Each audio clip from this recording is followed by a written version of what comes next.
Good afternoon, YouTubers. Thank you to anyone who takes the time to watch this. I won't be too long, so I'll respect your time constraints, the fact that you've got a life out there. Well, he's hoping that you do anyway, more than I have. Anyway, there are a couple of things I wanted to talk to you about today. This is advice for young people, and how not paying attention and not communicating, especially with your own parents, can lead you into places where you don't want to go, to being around people that you have nothing in common with and who are not your tribe, and all sorts of other things that, it's better not to experience. So I want to describe a couple of experiences that I had myself, just as an example. This is no pity party, sympathy is not required. It's merely just as an example of what I'm talking about, that you may or may not be able to relate to things in your own experience, and hopefully it may be of assistance to someone else out there, because I can't be the only one who's gone through similar things. We're all human, right? Okay. And so the first thing that I want to talk about is, just the importance of standing your ground, being confident in yourself, and not letting other people get you down, because they will always try to. Most people are fine, but there always seems to be something that if people can see that you're sensitive or vulnerable about something, they will pick on. So you have to be very sure within yourself and know that, you are who you are. You have every right to exist in this world because you were conceived and you were born. Otherwise you wouldn't be here watching this, would you? And the younger you start to learn life skills that matter, the better. So whatever you are, whether they call you Four Eyes at school, or Wingnut, or some of the rude names that they call people with red hair, it's okay. It's all right. Not everybody has to like you, but it's better for you if you can get on with as many people in this life as you can. A gentle answer turns away wrath, and sometimes speech is silver, but silence is golden. Most people know the silence is golden, but they forget about the first bit. Speech is silver. Speech is silver. Sometimes you need to say stuff, not in front of a crowd. It's perfectly okay to ask somebody if you can have a word with them in private, or at least away from prying ears. Or prying eyes and flapping ears. A lot of things are no one else's business, and you need to know that boundary also, because we are responsible for ourselves, but we're not responsible for other people. So anyway, the first thing that I want to talk about is an experience that I had when I was at D&I school here in Dunedin, New Zealand. By the way, it's rainy and cold today. I've just had a hot bath, and I've put on this because for a reason maybe I'll get to later, I find it very comforting to wear. Why don't I say now? There was a time when Unco me, because I've never been especially agile and quick, I haven't had the practice. I tripped running down the hill, and my neighbour's sausage dogs, they had about 4 of them, They all came and were sort of, yeah, licking me and comforting me, and it was all nice. So when I saw this, I remembered that moment and I thought that was nice, despite the blood and the gravel in my knees, the skin of my knees. It was nice to have that because the neighbours were very nice. Yeah. Anyway, on with the story. So it was my first year being at D&I. I think they call it middle school now. Dunedin North Intermediate, Form 1, black gym frock, red, black and white colours, which they have gone back to, I see. And the school motto, know thyself.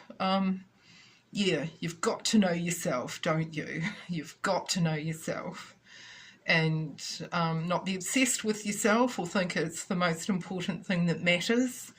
Yeah, I mean, how obsessed are you with your birthday? Yeah, we're not the most important thing, even though we are. Okay, right. And I remember my father asking me, and this was quite unusual. So I'm wondering if my parents had been spoken to. Because it's not like somebody said to me, you know, there's a couple of school inspectors who are coming to check you out, young lady. You've come to their notice because you got the highest health test mark, which I remember was 95 out of 100. I got quite a lot of comments and a bit of bullying, I guess. But for me it was easy because my parents would take my brothers out, leave me at home. Nothing was arranged for me and I was a bit too young to do it myself. Plus I had housework to do. And I would spend a lot of time on my own just reading what was there. Reader's Digest were my favourite, and I really loved the I am Joe's ear, I am Joe's heart, I am Joe's lungs, I am Joe's circulatory system, and once I am Jane's uterus. So I read all those. I found it really interesting. And yeah, it made me really aware of the need to look after your body. So I wasn't one to do anything risky. And there's other reasons for that too. But anyway, so yeah, I was asked about what we were playing in school and something about the game Hangman. And my father, because it hadn't been my turn yet, we'd played it over 2 days, I guess. And this was in Linda Munro's class. And I remember these two men walking in the door and just there being some kind of non-verbal communication between them and the teacher, and then they I had already had my turn and my father had given me the word anti-disestablishmentarianism, which had 28 letters.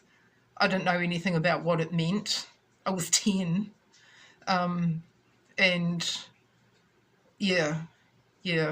So it was kind of near the start of the year. So yeah, anyway, I remember these two gentlemen coming in, and they both, or one of them anyway, are quite dark hair, and they weren't huge gentlemen. And they stood to the back of the class, and I was called up again. And I didn't like that.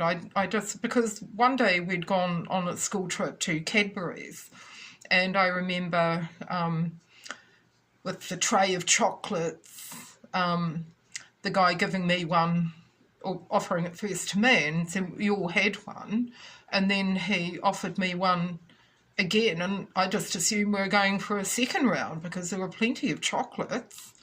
So I took one, and then he smiled at me, and I just heard this from Robin Wilson, and she was just like, oh, Pamela took two, because that was my name before I changed it by deed poll.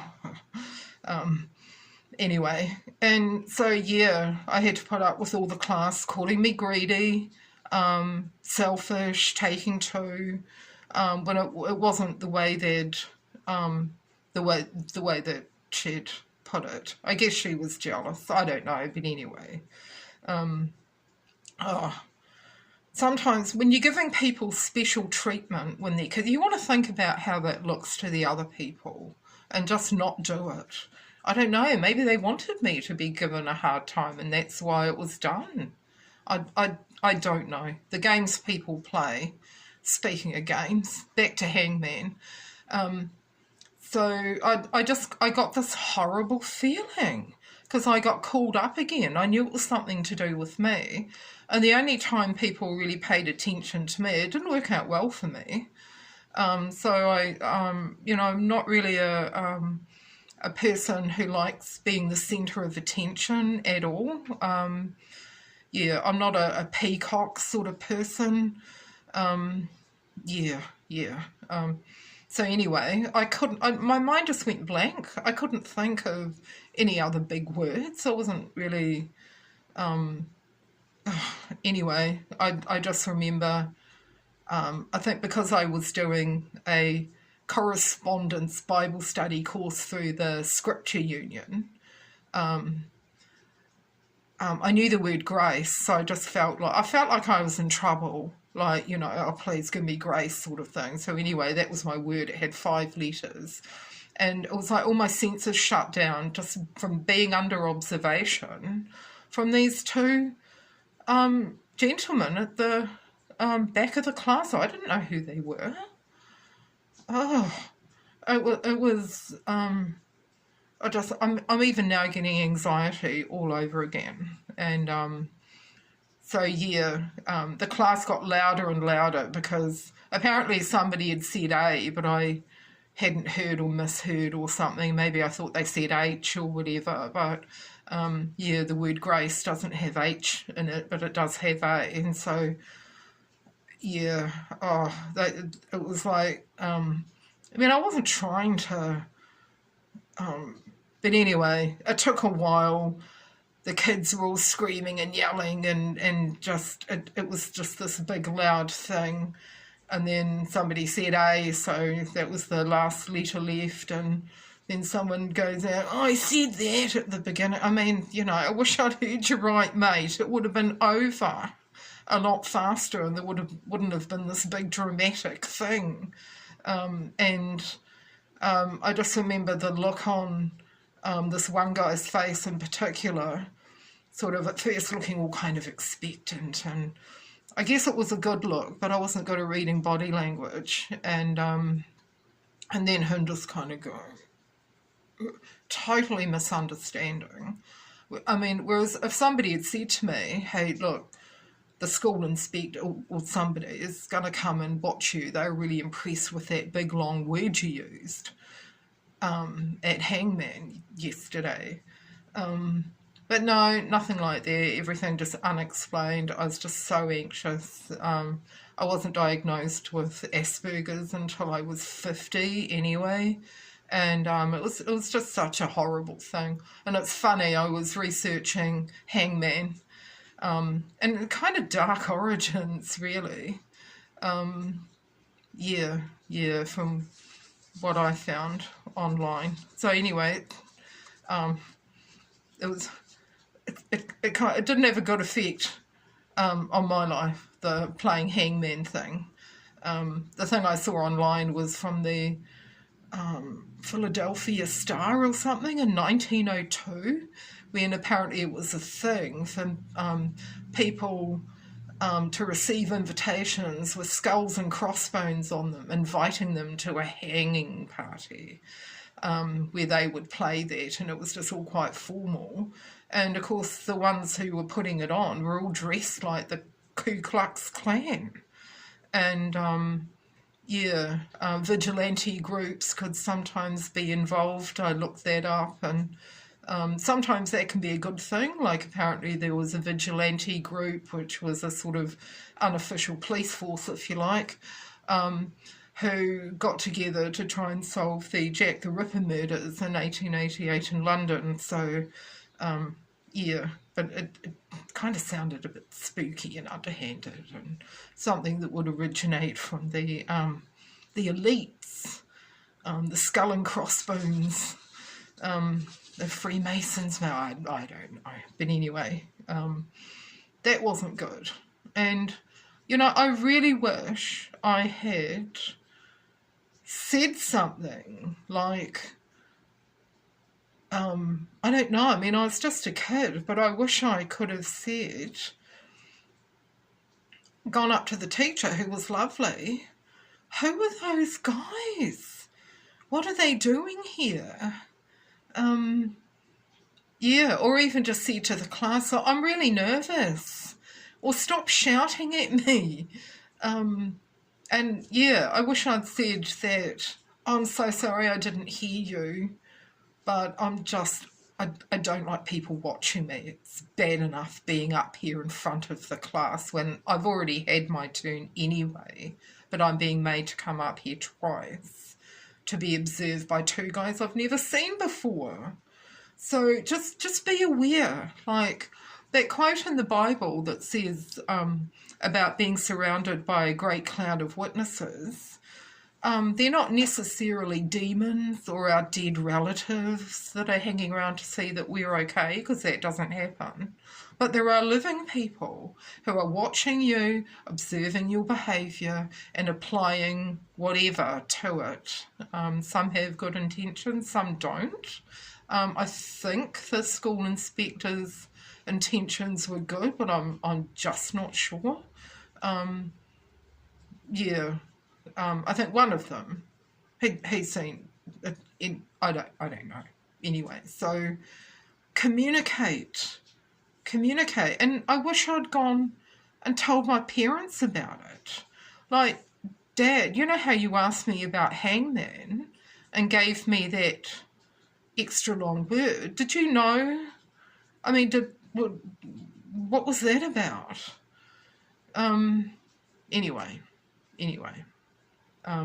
Because, yeah, it's not like, he didn't seem like somebody who'd want to give me confidence, but to take it away for being a smart-ass and a know-it-all, which is what my family used to call me, because I like learning. And, yeah, anyway, I love my parents. I forgive everyone. This is really just trying to express the need to communicate. Just like I should have said to Robin Wilson, hey, I thought everyone was going to get a second chocolate. Stop it. Stop your gossip and leave me alone. But I didn't. I just said nothing. I just ignored it. I mean, there's nothing wrong with ignoring things sometimes, but other times you need to take action. Or talk about it with somebody. And that's what God's for. Tell it to Jesus. He's the comforter, and he knows. He knows. If you've done something wrong, confess it, renounce it, and repent. Don't do it anymore. Ask for help. Just be in communication. And yeah, while I'm at it, I'll just tell you something else. My father did not approve of me doing the Scripture Union correspondence course I mentioned before. And I remember saying to the Lord, sorry God, I can't do this, because, I mean, I'd read about how you need to respect your parents. Although, yeah, that was the one that was pointed out to me at Sunday school as being the most important. But it's not the first commandment. The first commandment is basically, you know, I am the Lord your God. You shall have no other gods before me. Yeah, but I didn't really know that. Yeah, live and learn, eh? But anyway, I remember saying to the Lord in my bed one night, you know, he's just... because I'd heard my father say to my mother about how he was seriously concerned for my mental health, or however he put it, as in my sanity. yeah, yeah. So, yeah, I said goodbye. Like, I can't do this, thinking I was doing the right thing, like putting my parents first. But I guess in reality, I was making idols out of them, which you're not supposed to do. And um, immediately after that is when the sleep paralysis started. In other words, the demonic attacks. They were scary. I would feel like I was literally, if I didn't stay conscious, I would die if I gave into this horrible feeling. Like, I felt like somebody was throttling me, trying to kill me or something. And I knew that I just had to keep consciousness and not let it happen, which I managed to do. Yeah, I couldn't think, I couldn't move. I didn't even know to say the name of Jesus or anything like that, or help me Lord, or yeah, help me Jesus. They were frightening. I'd get this kind of weird sound in my ears, like not like water going down a plug hole, but it was kind of like a suffocating pulling down. I just felt like something wanted to like pull me down into a grave. I mean, it was just frightening. And that started as soon as I said goodbye to God, because I thought I was doing the right thing by respecting my father's wishes and having to do what he said. Big mistake. Don't do it. Of course, you don't have to express these things verbally yourself, but just know in here and in your heart the right thing. Yeah, anyway, so that was the hangman game. The second thing that happened is that, they both happened, these incidents, when I was living in this place here. Can you see that? This is number 134 Queen Street. Now, it's the sort of place that's the kind of like the best house in the worst street kind of thing. North Dunedin's very much a student accommodation area. There was a few sort of, anyway, but this had been obviously a bit of a gentleman's residence. And what I saw on Papers Past, it had been quite fancy. It mentioned something about stables. So somebody had sort of come there and, before other houses, or I don't know, maybe after, because it's brick and there were a lot of villas, old villas around there. Maybe they'd come a bit later and plonk themselves down there so they could look out all over the place and be special. Because it stands out. Looking up from South Dunedin, North Dunedin, right, the student area. It used to be quite fun being up there because I could look down on the skyrocket fights that the students had. But, yeah, it was one of those Lord of the Manor, looking at all I can survey over that type of thing. I think it was a doctor's residence. The Papers Past thing I saw was advertisements wanting maids. I think that was my bedroom, actually, where the spooky stuff was happening. The maids' quarters of this house, because there were a few advertisements for maids to be live-in housekeeper sort of positions. And I remember one of them wanting them to be strong. It sounds like they worked them quite hard. And yeah, they were not the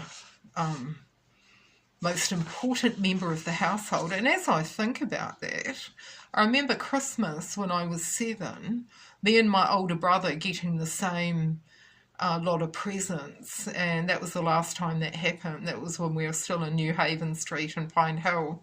Yeah, that changed after we moved into Queen Street. Yeah, that didn't happen anymore. It really stands out, the brick with the window, by the way, if you're looking in from North Dunedin down on the flat.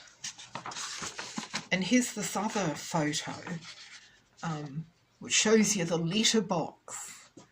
There'd been one day, it was the first term had finished, and it was the school holidays of my second year at D&I, so my Form 2 year, when I was in Mrs. Crow's class, room 7. Mrs. Craw. Is that right? Anyway, Mrs. Craw's, not Linda Munro's. She was Form 1. And yeah, I remember one Saturday morning in those holidays, the first week, one of them, my parents going out, taking my brothers with them. I don't know where they went. Did my brothers play sport? Was it a family visit? Was it a fun outing where the tickets were cheap because they came with a 2 adult, 2 kids deal? I don't know. But anyway, I was left at home to get on with the housework. And so I had to wash the dishes, dry the dishes, vacuum the entire house, change all the sheets in the house and put them on to wash and hang them out. This included my brother's ones as well as my parents. I had to do the whole lot and prepare the vegetables for dinner that night. I suppose we ate quite well as a family. Would have been, roast with pudding after that. Yeah, money wasn't... I mean, I didn't get a lot of money spent on me, but as a family, we weren't poor, put it that way. And yeah, I remember them coming home and my father telling me off because I hadn't dried the dishes yet, because that's what I did first, and then I left them to drip dry a bit while I got on with all the other work. I mean, I was hard out, cleaning the bathroom. I mean, I had to do everything, all in the time while they were out enjoying themselves or doing whatever they were doing, which was enjoying themselves a lot more than I was, even though I quite like being industrious and doing that. But yeah, I found that quite upsetting because he was quite angry. He was quite angry with me, and I don't know why. Well, because I hadn't finished drying the dishes by the time they got home. It's not like he'd given me a time. Yeah, I mean, I was working as hard and as fast as I could because, yeah, what it was like. And my mum never said a word to defend me, but that's okay. Anyway, so there I was. I'd done all that again the next Saturday, and I remember seeing my parents' car come up Queen Street. They drove up Warrender Street and turned right into Queen Street, and while I was at the sink. And I think everything was done that day, only he was always in a bad mood. I didn't know why, with me, and it took it out on me. So I could never tell if I was just receiving the brunt of a generalised bad mood or if I'd done something specific, because they wouldn't tell me anyway. Or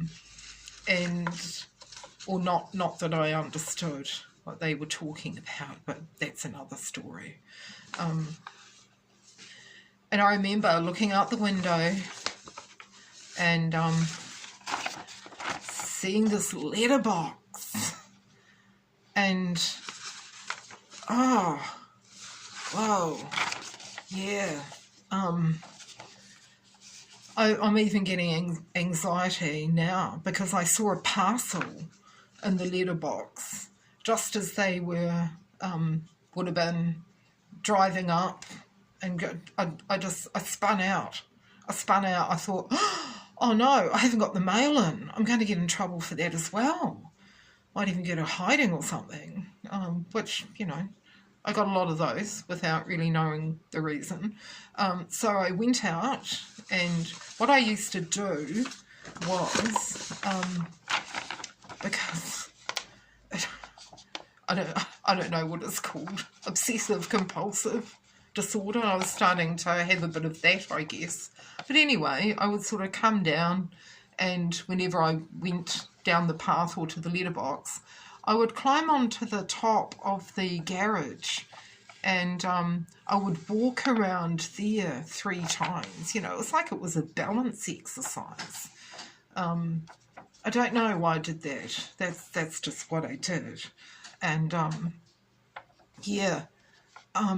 remember on the 3rd one, because I was hurrying, because my parents were coming and I needed to get to the letterbox to get this parcel before I got in trouble.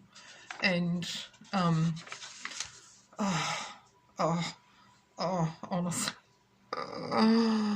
I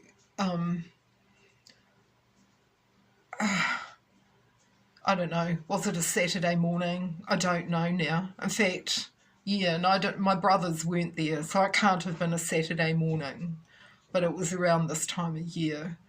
And, so I don't know where my parents had been, where my brothers were, or why I was at home by myself.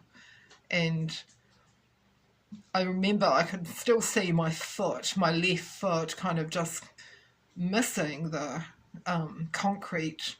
It was probably about that wide, missing that completely, and just going into thin air and me falling. And I just remember kind of like flipping myself onto my back, because I don't want to fall on my face or break my arms or anything. So I landed on the concrete, on the small of my back, and I fainted. I just remember this pain, and I remember saying, "Mummy," as I lost consciousness. Next thing I know, my parents, Mum's above me, and they're kind of waking me up. Don't know how long I was out for, and I just felt really terrible, because I went back at a later date and measured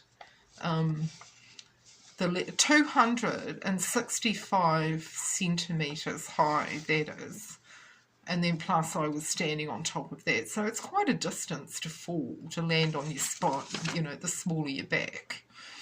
And so anyway, I got up, and I just remember feeling bad and going to get in the car, because I thought, I just assumed I'd be taken to the hospital, which, if you know Dunedin Hospital, would it have been a 5-minute drive? Not very far away at all. But I remember my mother just putting her arm around me, like really, and just kind of propelling me away from the car and up along the path and up into the house. And I was just so stunned at, they're not even taking me to hospital.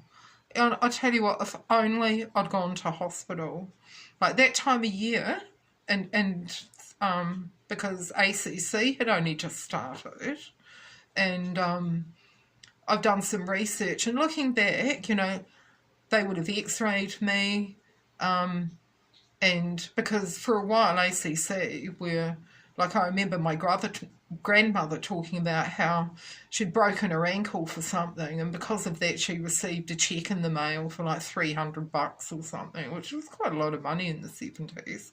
That was how the ACC scheme used to roll.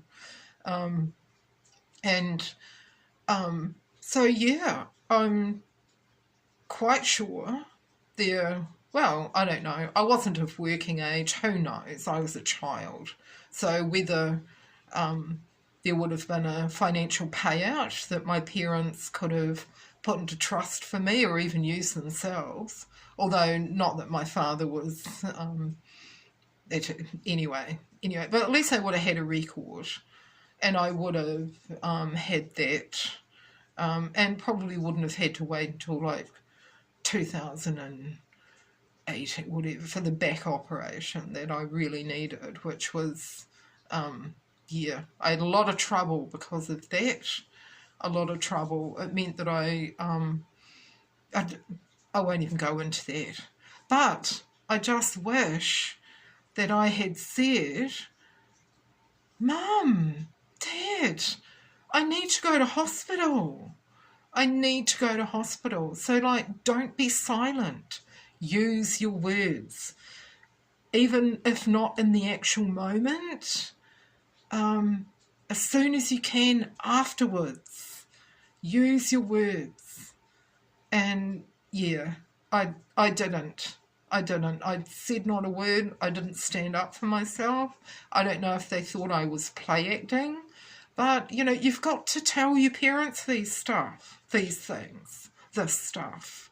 Like, I just so regret that I didn't go to my father and say, Dad, I just fell off the garage roof and I landed on my back. I fell off the top of it. I need to go to hospital. I don't know. Chances are they would have just laughed because, yeah, that's the way life is really, especially around this place. Take a concrete pill. Harden up, suck it up. Do you have bones sticking out of your skin? Are you bleeding? No? Well, too bad then. But yeah, it caused me a lot of problems. Yeah. I wish that I was a teenager. Well, not that I was a teen. I was 11 when that happened. But yeah, I wish that I was, because sometimes you need to be independent. Maybe I should have just walked down there, taken myself to the hospital and told the people down there what had happened. And maybe they might have given me an x-ray and said, oh yes, look at that. And yeah. Anyway, I can't do anything about that now. But for you watching, communicate. Use your words. Be respectful. Don't shout, don't swear. It's a bit like John Kerwin, that All Black, would say about his depression. You know, keep telling someone who gets it. Well, yeah, tell the right people. Think carefully. Like, you don't have the experience of having someone kind of hover around you because there's obviously something about you that something within them is interested in. And so you kind of, you know, and then they're like, tell someone who cares. I was like, well, what are you doing hanging around me then? You're just trying to intimidate me. So, yeah, you've got to tell the right people. So, yeah.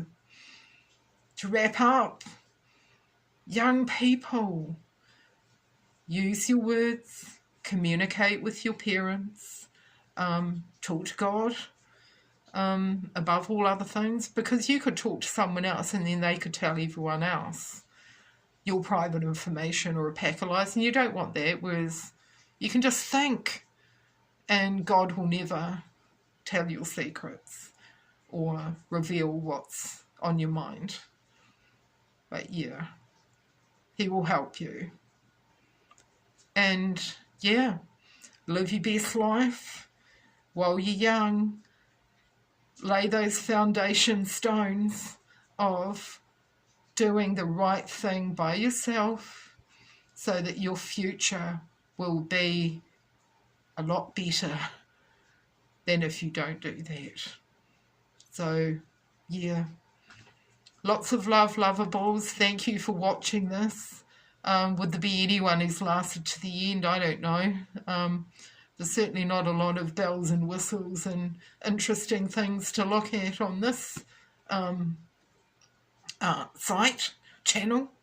Not so far anyway. But I love you heaps. Yeah, whoever's watching, I appreciate your time. And yeah, God bless. See ya.